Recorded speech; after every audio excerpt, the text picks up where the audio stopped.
Assalamualaikum warahmatullahi wabarakatuh. Innal hamdalillah nahmaduhu wa nasta'inuhu wa nastaghfiruh wa na'udzu billahi min shururi anfusina wa min sayyiati a'malina may yahdihillahu fala mudilla lahu wa may yudlilhu fala hadiya lahu. Asyhadu an la ilaha illallah wahdahu la syarika lahu wa asyhadu anna Muhammadan abduhu wa rasuluh. Amma ba'du. Segala puji bagi Allah yang masih memanjangkan umur kita hingga saat sekarang di penghujung akhir tahun 1441 Hijriah. Di penghujung akhir tahun, ya, besok kita akan masuki tahun baru Islam Hijriah 1442 Hijriah. Lalu apa yang hendaknya kita lakukan dan hikmah apa, pelajaran apa, hal apa yang harus kita lakukan di akhir tahun 1441 Hijriah dan memasuki tahun baru 1442 Hijriah ini? Mari kita kaji bersama.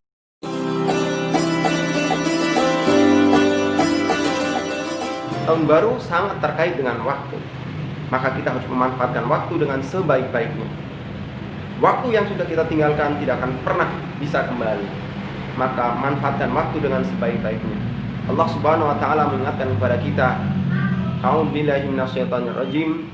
Bismillahirrahmanirrahim. Wal 'ashr. Innal insana lafi khusr. Illa alladzina amanu wa 'amilus shalihati wa tawassaw bil haqqi wa tawassaw bis sabr. Demi waktu, sesungguhnya manusia benar-benar dalam kerugian, kecuali orang-orang yang beriman dan beramal soleh, dan mereka saling nasihat-menasihati dalam kebenaran dan saling nasihat-menasihati dalam kesabaran. Maka termasuk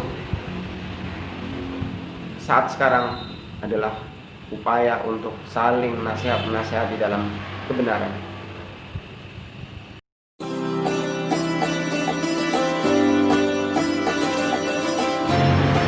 Yang kedua adalah rasa syukur.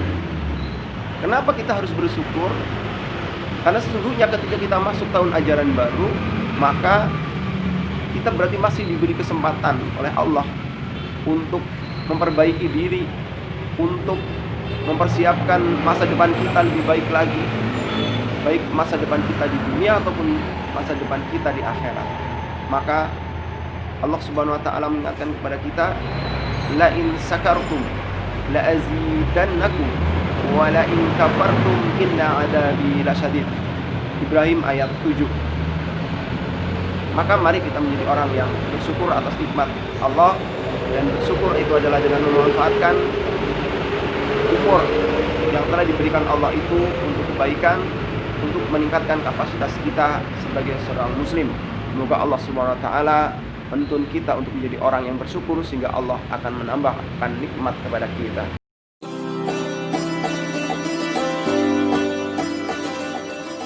Yang ketiga adalah kita harus bisa melakukan muhasabah.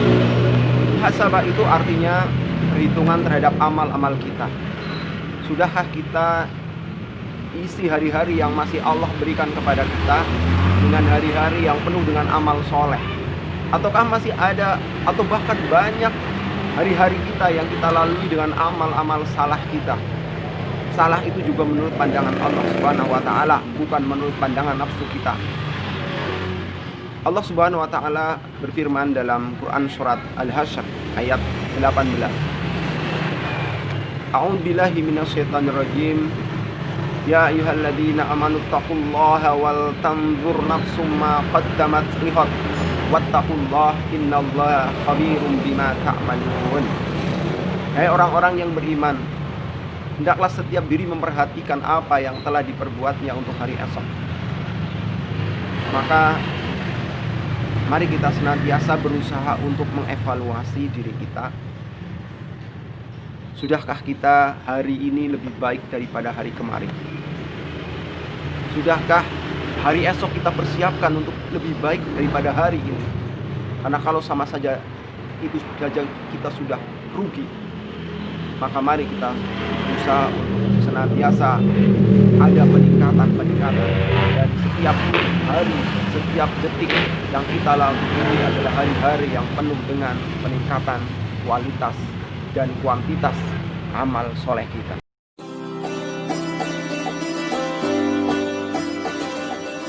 Yang keempat, kita harus mengenang peristiwa hijrah.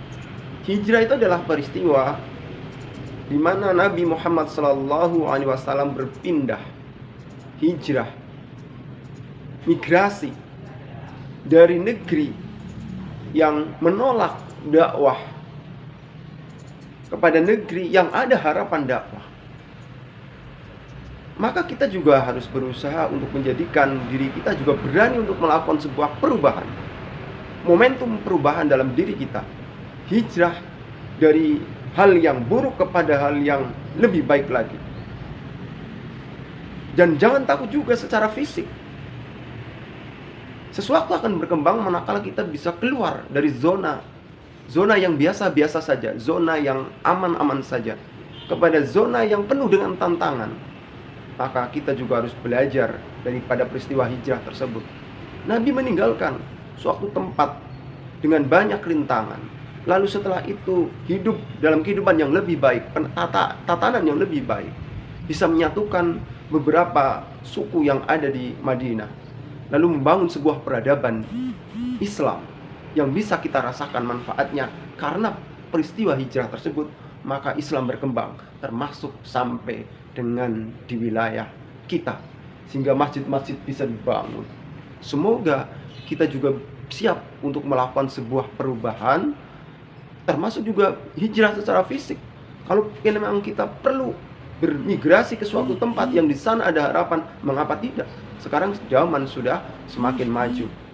Jangan takut untuk meninggalkan daerah kita, asal kita memang memiliki bekal dan niat yang baik.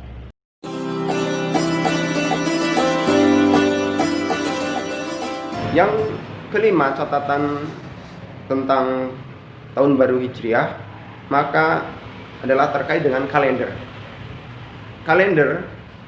Kita memiliki kalender Hijriah, maka kita juga harus berusaha untuk memahami kalender Hijriah. Kenapa kita harus memahami kalender Hijriah? Karena ibadah-ibadah yang kita lakukan sangat terkait dengan kalender Hijriah tersebut. Kita tahu kapan Ramadan, kapan datangnya Idul Fitri, kapan datangnya puasa. Setiap pertengahan bulan misalnya, kita harus tahu kalender atau tanggal menurut kalender Islam atau kalender Hijriah. Sudah hafal lagu-lagu bulan-bulan dalam kalender Hijriah? Mari saya ajar ya. Muharram, Safar, Rabiul Awal, Rabiul Akhir, Jumadil Awal, Jumadil Akhir, Rajab dan Sya'ban, Ramadan, Syawal, Dzulqa'dah, Dzulhijjah. Itu nama bulan-bulan Islam.